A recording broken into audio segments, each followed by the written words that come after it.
What are effective ways to handle stress? Well, firstly, I'm going to assume that we're talking about distress, because not all stress is bad, of course.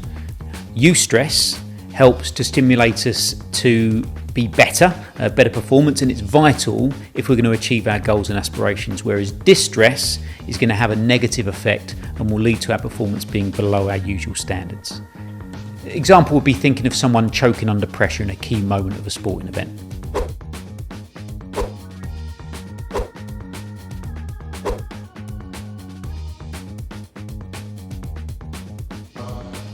The shot of shooter number 2 is a 0.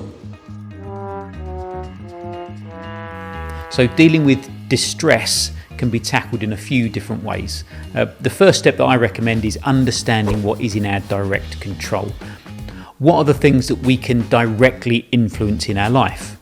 For me, those things are, number one, our thoughts, our actions, and our reactions. Maybe our intentions as well, but maybe that goes into thoughts. Everything else is going to be influenced in some way by someone or something else that's completely out of our direct control. If we try and control that, then we're always going to be trying to sort of get water to run uphill almost. For example, let's say I'm out in my front garden doing some sort of chore, but I have to pick up one of my children from their sports training sessions. A neighbour asked me for help with something that'll only take 10 minutes. Now, knowing that this is time I don't have, I say, can we help at 2 p.m. once I'm back from picking my kid up from practice? They understand and explain that it can't wait and they'll have to do it on their own.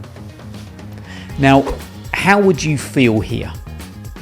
It'd be understandable to feel a bit of guilt, maybe a bit of regret, perhaps some worry that your neighbour now hates you.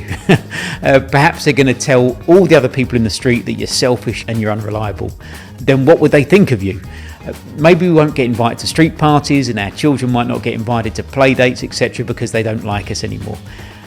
Things can spiral really fast, can't they, if we allow things that aren't in our control to dominate our thoughts.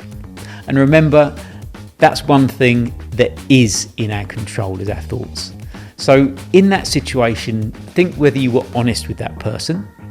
Could you have spared 10 minutes? No, we couldn't. Did we want to help them?